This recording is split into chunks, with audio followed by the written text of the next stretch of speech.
Many years ago, in the small village of Ozubulu, there lived a young girl named Oluchi. Oluchi was bright, hardworking, and full of dreams. She lived with her younger brother Chibuzo and their mother, Mama Oluchi. Since the death of their father many years ago, life had been a battle for survival.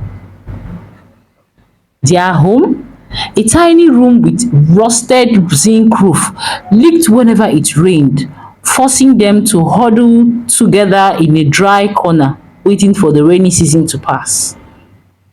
But hunger was a far greater challenge, one that never truly ended. Yet, hunger was not the worst of their problems. Chibuzo, her little brother, was always sick. His arms were as thin as broomsticks, his eyes held a yellowish tint, and his body was weak. He was born with sickle cell disease, and the pain came like waves, merciless and unrelenting. Some nights, his cries filled their tiny home. He clutched his legs, his body trembling, his breath weak. Mama Oluchi would always cradle him, praying and weeping, whispering words of comfort even as her own heart shattered. Then came that terrible night, one Oluchi would never forget. Chibuzo's fever burned hotter than ever before. His screams were ragged, his tears endless. Mama Oluchi, desperate, wrapped him in a worn-out cloth and rushed him to the nearest pharmacy. The nurse took one look at him and shook her head. Madam, your baby's body is very hot. We need to give him an injection to calm the fever first, she said, her voice indifferent. The injection and every other thing will cost 10,000 naira. Mama Oluchi's face fell.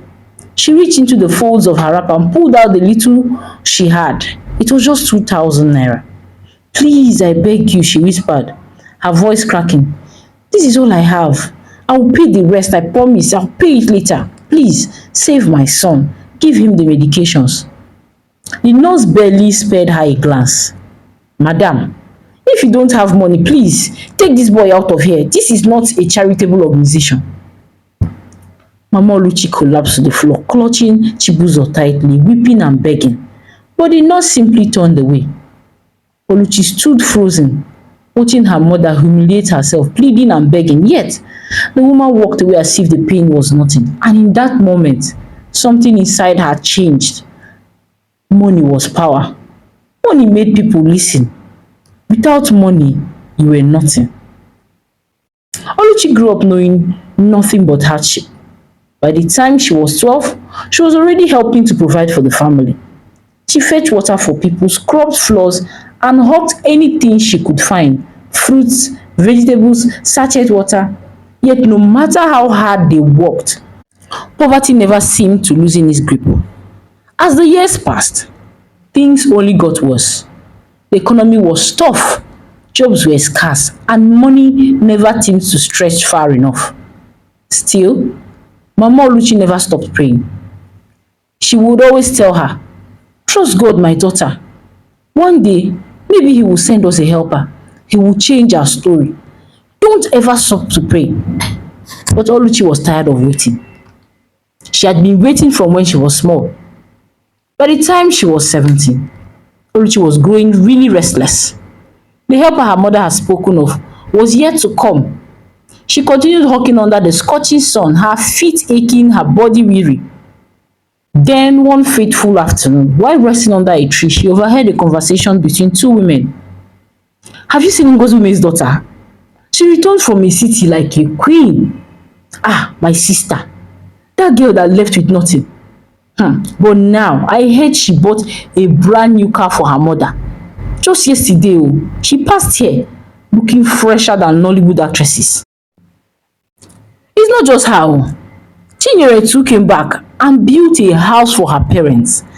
And to think that these girls left this village with nothing.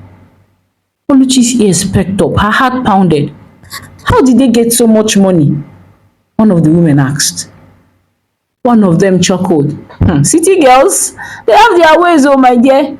If you go to the city, you will understand. That night, Oluchi lay awake staring at the zinc roof, her mind racing. She thought of Chibuzo's cries, of her mother's tired face, of the life she had been born into but did not want to die in. She knew what she had to do. By the time she turned 19, Oluchi had made up her mind. She packed her few belongings in a small bag and went to her mother. Mama, I'm going to Port Harcourt. Mama Oluchi's hand stopped mid-wash. She turned slowly, eyes filled with concern. Port Harcourt, my daughter. Why? Because I cannot continue like this, Mama. We have prayed for years. We have waited. Yet nothing have changed. I cannot continue to suffer like this. I cannot sit here and watch Chibuzo die. Eh? Tears welled in Mama Oluchi's eyes. My child, don't run faster than your shadow. The city is full of danger. Mama, staying in this village with nothing is even more dangerous. And with that, Oluchi set off for Port Harcourt. She had no place to stay, no family, and no money, but she had a dream. She was not coming back to the village empty-handed. Port Harcourt was loud, fast, and unforgiving. People moved in all directions, selling, shouting, and arguing. Yellow buses honked aggressively, traders haggled over prices, and everywhere was filled with people.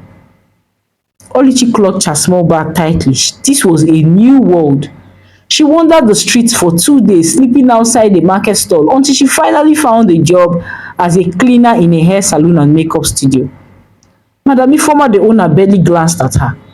We are looking for hairstylists, but finding reliable hands these days is difficult.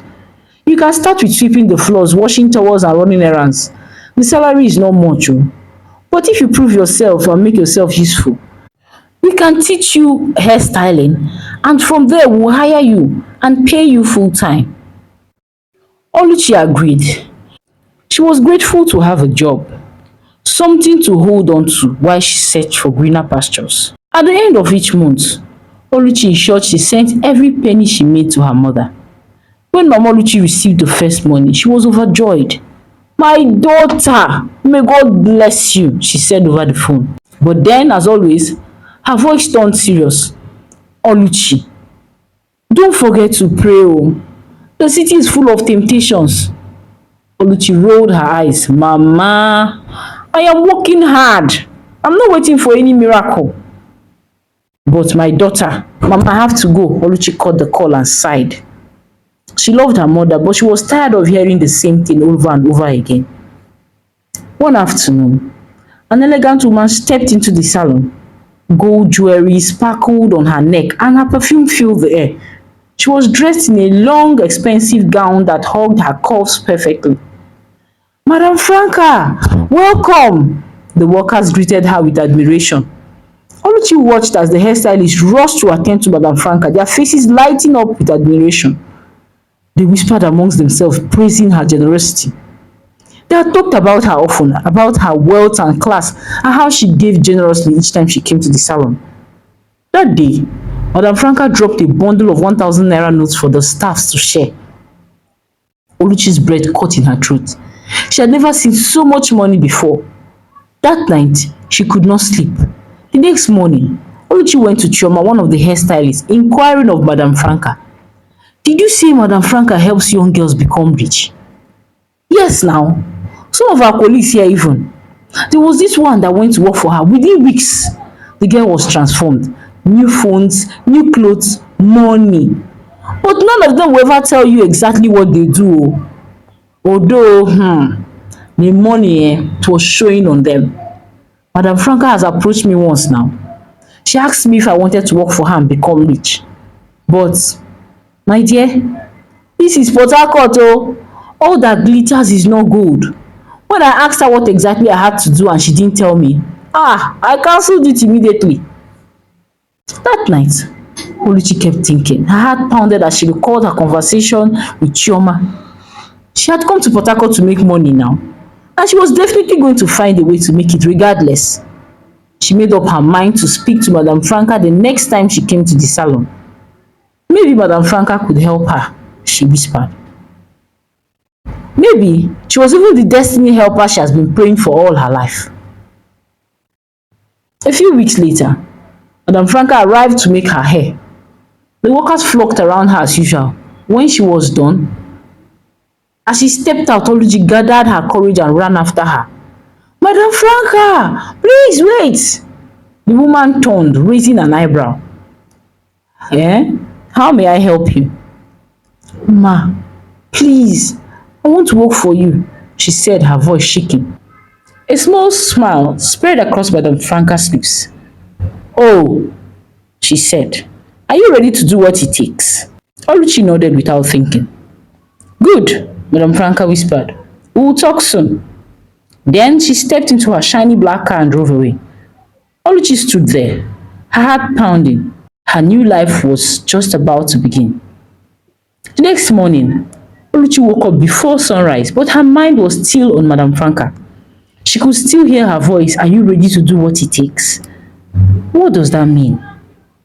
At the salon, Oluchi waited for 3 days before Madam Franca returned. This time, the woman barely looked at her. She sat, got her makeup done and prepared to leave. Oluchi's heart raced. Was she supposed to go to her? Or had she lost her chance? Just as Madam Franca stepped outside, her phone rang. She picked it up, listened for a moment, then turned to Oluchi. Come! Come with me. Oluchi froze. Without thinking, Oluchi removed her apron, wiped her hands and followed her. The car was smooth and quiet. The seat felt like soft pillows. The air smelled of expensive perfume. Oluchi had never sat in a car like this before. Madam Franca didn't speak at first. She simply scrolled through her phone. After a while, she glanced at Oluchi. You said you want to work for me, right? Oluchi nodded quickly. Good, Madam Franca said, because I don't want anybody to waste my time. I don't want people that are not serious. The car stopped in front of a big hotel. A man in uniform opened the door and they stepped inside. The floor was shining like glass. The air was cool, fresh, different. Women in fine dresses sat in the lounge talking and laughing softly. Oluchi felt small. Madam Franca ordered her to sit down and called the waiter to give her a plate of food. The food that was served on Oluchi was something she had never eaten before. She had seen it, but had never tasted it in her life. There were shrimps, chicken, salad all over the plate. Eat, Madam Franca said. Oluchi hesitated, then took a bite. It tasted like everything she had ever wanted. When she was done, Madam Franca leaned closer. You're a smart girl, Oluchi. I like you. But tell me, what do you really want? Oluchi wiped her hands. I want to be rich like you one day, madam. I want to take care of my family, my sick brother, and I don't want to suffer anymore. Madam Franca smiled. Well, that's good though, but now listen carefully. She pulled out a small card and placed it on the table. Call this number tomorrow. His name is Mr. Ogo. He's a very important man. If he likes you, your life will change forever. Oluchi picked up the card. Her hands felt shaky. Ma, what does he do? Madam Franca's eyes darkened. Don't ask me foolish questions. Just call him. Then she stood up, dropped a few 1,000 naira notes on the table, adjusted her dress and walked away. Oluchi stared at the card. Was this her way out? Her hands trembled, but deep inside a fire burned. She had come to the city to change her life. This was her first step. The small card with Mr. Ugo's number burned in Oluchi's hands. She turned it over, staring at the bold letters. Call this number tomorrow. Madam Franca's voice echoed in her head. If he likes you, your life will change. Oluchi's heart pounded. This was it. The moment she had been waiting for. That night she lay awake, staring at the ceiling. Her room was small and hot. The walls were old, covered in cracks where cockroaches crawled in and out. The only window had no glass, just a torn curtain that barely stopped the cold night air. She lay on her tin mattress that was on the floor. The raw cement cold against her skin. She had no fan, no pillow, just a small wrapper to cover herself. When it rained, water leaked through the roof just like it was in the village. On those nights, she called up, praying the water would not reach her. Oluchi had barely food to eat. Most days, she drank garri and water to fill her stomach because most of the time she was sending her money home. The only thing she owned was a small bag of clothes and a small phone. This was not the life she dreamed of. She wanted more. Is this right? What if Mama finds out? What if this is my only chance of making my life and my family's better? When the sun rose, Oluchi took a deep breath, picked up her phone and dialed the number. It rang twice, then a deep voice answered. Hello. Her throat went dry. Good morning, sir. My name is Oluchi. Then there was silence and a small chuckle. Ah, Oluchi, I see Franka has sent me a gift. Oluchi swallowed. Sir, I don't understand. Don't worry, you will. Be ready at 7 p.m. I will send a car for you. Where are you located? Send it to me on a text message. Then the line went dead. Oluchi stared at the phone, her hands shaking.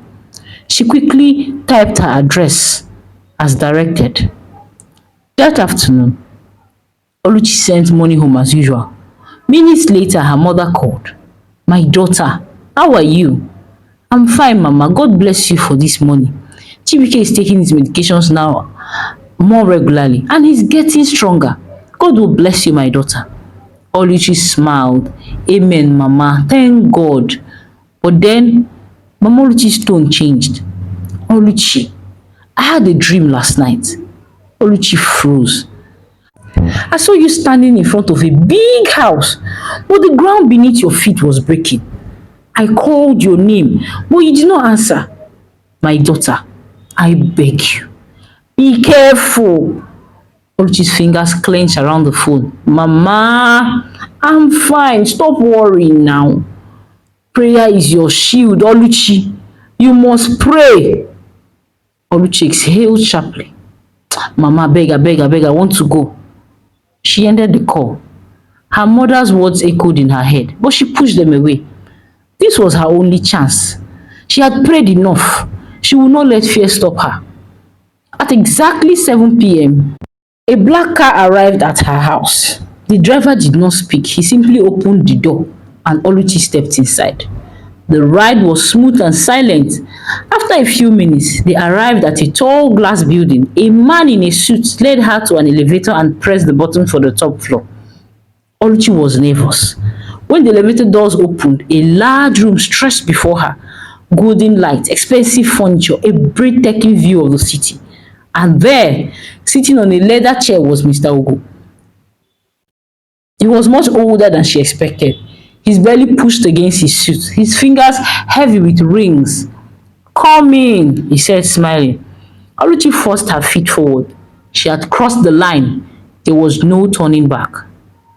The night Oluchi met Mr. Ugo, something inside her changed. He wasn't harsh or intimidating like she feared. He was charming, confident, and full of laughter. You're even more beautiful than Franka described, he said, pouring her glass of wine. Oluchi smiled shyly. Thank you, sir. Sir, he chuckled, shaking his head. My dear, no sir here. Oh. Call me Ugo. She swallowed hard. Okay, Ugo. He leaned back, watching her with interest. I like women who know what they want. Tell me, Oluchi. What do you want? Her fingers tightened around the glass. I want a good life. I want to stop suffering. I want to take care of my family and my brother. He nodded slowly, as if considering her words. So that is why you're here, he said with a knowing smile. Well, I'll take care of you, my dear. But you must also take care of me. Oluchi nodded. I understand, she said. She had prayed enough, waited enough for her help that did not come. Now, she was going to take matters in her own hands. Good girl, Mr. Ugo said slightly, leaning towards her.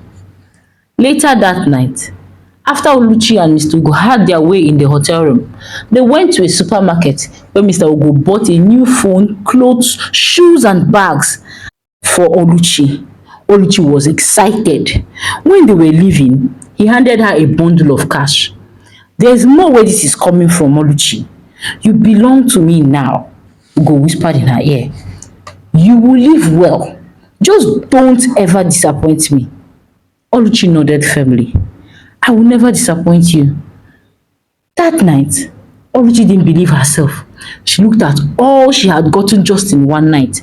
As she changed her clothes, she was excited. She was happy she had made the right decision, not just to leave the village, but to meet Madame Franka.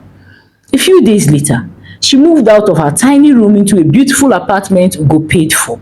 Her new house was luxurious. It had everything she dreamed of: a soft bed, a full-length mirror, and a bathroom with running water.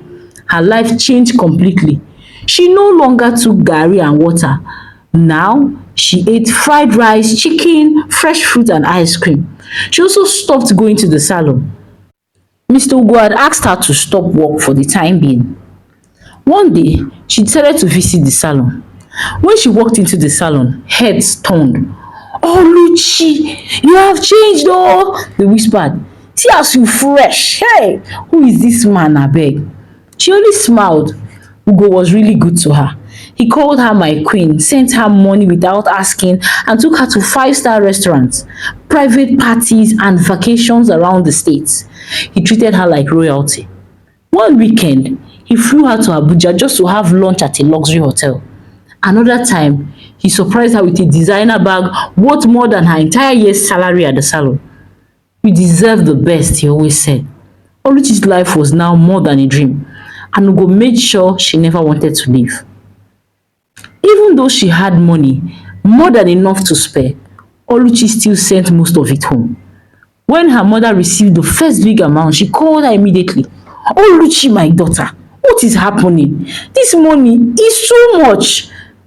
Mama, don't worry. I got a better job. A job? Her mother's voice was filled with doubt. My child, I hope you're walking on the right path. Oluchi rolled her eyes. Mama, why do you always suspect me? Because I am your mother, Oluchi said. The devil gives gifts too, oh. Be careful. Oluchi sighed. Mama, abeg, leave me. I have to go. She ended the call again before her mother could say anything more. But her mother's words stayed in her mind. The devil gives gifts too.